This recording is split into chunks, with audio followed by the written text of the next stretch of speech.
que o pai está querendo dizer? Cuidado. O cuidado é uma forma silenciosa de você amar. Cuidar é uma nuvem carregada cujas gotas do zelo tocam as pessoas que você mais ama. A maior maneira de você revelar o amor é cuidando. Quando você cuida de alguém, você está regando ela. Yes. Regar é a última estação do semeador antes da colheita. Jesus falou com Pedro assim, ó. Pedro precisava pagar uma dívida. Jesus tinha um tesoureiro que era Judas. Por que Jesus não mandou Pedro ir até Judas? Não, vai lá no mar e pega um peixe. O que tem a ver peixe com dinheiro? Porque primeiro, eu tô querendo te dar uma experiência que você não tem. Você já pescou vários peixes, mas esse vai ser exclusivo. Uau. E é engraçado que quando você vai lançar o anzol, o que você faz? Você coloca a isca. Coloca a isca. Porque sem a isca o peixe não vem. Yes. Só que qual o problema? A galera tá querendo ter o peixe, mas não quer perder a isca. Meu Deus. Só que a isca é menor e o peixe é maior. Então quem não sabe perder coisas pequenas não está pronto para ganhar coisas grandes. A grandeza começa quando você aprende a perder. Então quando você lança o anzol, você está disposto a perder a isca para ganhar o peixe. E a moeda estava onde? Na boca do peixe. Qual é o segredo do crescimento? Não está na moeda, está no peixe. Ganhe o peixe e você vai ganhar a moeda. Ou seja, a gente pode dizer que tudo que é grande começa com algo pequeno. É isso aí. E outro mais, por que Jesus não mandou Judas buscar a moeda e o peixe? Porque primeiro, Judas não era pescador. Jesus mandou Pedro, porque Pedro era pescador. É trágico quando você manda a pessoa... Você tá aí? É trágico quando você manda a pessoa errada para a missão certa, irmão. É cada um no seu quadrado e dá para ir mais fundo ainda. Por que Jesus não mandou Pedro ir até Judas, já que ele era o tesoureiro? Por que Jesus não mandou ir até Judas? Primeiro, você vai ter experiência. E por que Jesus não mandou Judas pegar o peixe? Muito simples. Porque Jesus sabia que se Judas fosse, a moeda não vinha. Porque se o cara roubava de Jesus, você acha que não ia roubar do peixe? Não ia roubar do peixe? As pessoas dizem assim, você tem que andar do lado de gente forte. Eu falo, não, você tem que andar do lado de gente sábia. Porque nem todo forte é sábio, agora todo sábio. É forte. A herança estava pronta para ele, mas ele não estava pronto para a herança. Tudo que você recebe, que você não sabe administrar, você se perde. Qualquer bênção que te afasta da paternidade se torna uma maldição. Você pode estar recebendo algo hoje que se você não tiver graça para administrar, você vai se perder amanhã. Só abrindo parênteses. José está na casa do Potifar. Está sozinho. A mulher do Potifar aparece. Ela encontrou a casa vazia. A casa estava vazia, mas o José estava cheio. O José abriu mão da mulher para ganhar o trono. Quer dizer, ele pegou a herança para ir gastar com seus desejos. Só que a Bíblia diz que lá houve uma crise e houve fome naquele lugar. Por que houve crise e houve fome? Porque há algumas crises que nós estamos vivendo que tem a ver com a nossa própria decisão. E decisão define destino. Perto do pai nunca teve crise, né? Mas longe dele. Talvez a crise que você está vivendo hoje tenha a ver a distância entre você e o pai. Sabe que quando o serpente apareceu para Eva, o Adão não estava perto, né? Não. Então, porque a distância entre a Eva e o Adão foi o tamanho da brecha que o inimigo precisava para acessar. Uau.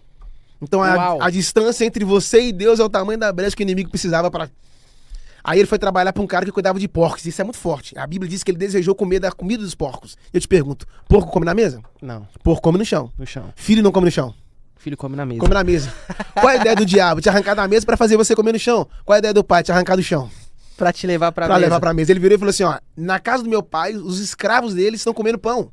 O que ele tá querendo dizer? Os escravos lá estão vivendo como filho. E eu que sou filho, tô vivendo como escravo. Ou pior que escravo. Pior do que morrer é não viver. Yes. Vou repetir. Eu não tenho medo da morte. Eu não tenho medo de morrer. Eu tenho medo de não viver. Porque tem gente que está vivo, mas está morto. Está vivo, mas não está vivendo. Nem todo mundo que respira vive. Uau. É isso aí. Então não tenha medo da morte, tenha medo de não viver. Porque pior do que estar vivo é não viver a sua vida. Ele fala, vou voltar pro meu pai. Sabe o que eu acho lindo? Que ele perdeu a herança, perdeu os amigos, perdeu as mulheres, perdeu o dinheiro. Mas não perdeu o caminho de volta para casa. Porque o que conectou ele ao pai não foi sua decisão, foi o caminho. Para cada destino, Deus tem uma rota. Uau. Quem conhece o caminho não precisa correr, cara. Quem conhece o caminho não precisa Não precisa ter pressa. Porque mais importante do que o destino é o caminho. Porque se você sabe onde está o destino, mas se você não conhece o caminho, você nunca vai se encontrar. Por isso que Jesus veio falando, eu sou o caminho. Que passou de caminho a atalho. Ele não estava perto dos porcos? Sim. Só que o pai estava preparando para ele um novilho em casa. Por que eu não acesso o novilho? Porque eu ainda não quis largar os porcos. Era ele que estava no território dos porcos.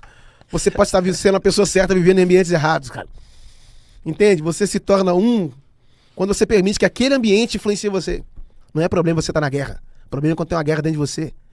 Guarda isso, o problema não é ter problema. O problema é quando você se torna um problema. É melhor ser um homem que tem problemas do que ser um homem que é o problema. Ele virou e falou assim, não, comer da comida dos porcos é o que restou. Aí ele lembra que ele tem um pai, né? Você tem que saber que você tem um pai. Aí ele fala, vou levantar, vou ter com meu pai. Ele vai voltar para casa. Isso é muito forte. Quando ele retorna, o pai recebe ele e dá para ele roupa nova, sandália. Por que a sandália, Yang? Porque quando o pai te dá uma nova sandália, significa que ele está fazendo com que você vai ter uma nova trajetória. Uou. Um novo sapato quer dizer que você não vai andar mais nos velhos Novos caminhos. passos, Você tá novos aí? Você tá aí? caminhos. Os Peguei. novos passos. Peguei. Por isso que Jesus falou assim, ó, se Peguei. você chegar numa casa e eles não te receber, pega a sandália, bate ela e vai embora. Não entendi. Por que você tem que bater a sandália e ir embora? Porque para os próximos ambientes que você vai acessar, você não pode levar nem a poeira dos lugares das frustrações que você saiu. Bate a poeira dos lugares antigos que te rejeitaram e trilha caminho para os novos lugares que você vai acessar. Bate a poeira. Nenhuma faísca que você tem que levar dos velhos lugares. E caminho para o novo. Porque você só pode ir para o lugar novo depois que você se conectar do velho. As pessoas não querem acessar o novo porque o velho é confortável, porque você já conhece. Entende? Ele chega em casa, isso aqui eu preciso falar. Quando ele chegou em casa, o pai fez uma festa. O pai fez uma festa pra ele. Esse meu filho estava morto, reviveu. Por que ele estava morto? Porque não existe vida longe do pai. Só existe vida perto do pai. Quando ele voltou, o pai fez uma festa. O irmão estava no campo, Sim. voltou pra casa e perguntou assim, o que tá acontecendo aí? Aí chamou o empregado, isso é muito profundo. Chamou o empregado. Primeira coisa que o irmão estava fazendo, o que era? O irmão não entrou na festa, mas tirou o empregado que estava na festa. Tirou da festa. Já tirou o primeiro da festa e falou, o que tá acontecendo? Aí o empregado virou e falou, seu irmão voltou e seu pai fez um banquete pra ele. Sabe o que acontece? Tava tendo a festa. O irmão chegou, ficou sabendo que o pai deu uma festa pra ele, o irmão não entrou na festa. Mas sabe o que é lindo? A festa também não parou. Quando o pai chegou, o pai deu roupa nova, sapato novo, deu um novilho, deu casa de volta. O que o pai tá querendo dizer? Cuidado.